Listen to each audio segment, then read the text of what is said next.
Тоа е типичен споменик на корупција. Значи, типичен споменик на корупција, ја не можам да го погледнам кога поминувам од таму.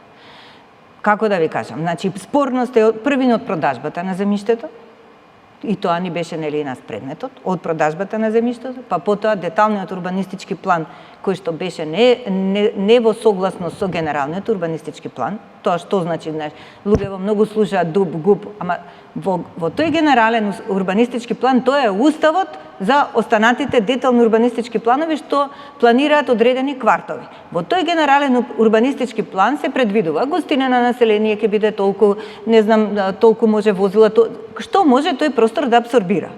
Овој детален урбанистички план 8,8 пати ги надминува вредностите. Можете да замислите што е тоа? Значи, тоа е незаконски. Ние реагиравме, поднесовме кривична иницијатива за сите учесници во тој процес. И што се случи се уште тој предмет не излегува од јавното обвинителство. И тоа ја покажува немокта на институциите. Тоа ја покажува, и затоа велам, ова е споменик на корупцијата. И што после, што ќе правиме со тоа? Што ќе правиме со тоа? Кај ќе одат тие луѓе? Плюс, дополнително, значи тоа е ризично место. Кажуваат по старите генерации, таму било порано биле комплексот на факултети во Скопје кој што паднал во време на земјотресот. И не случајно го реков и тоа е пред малку.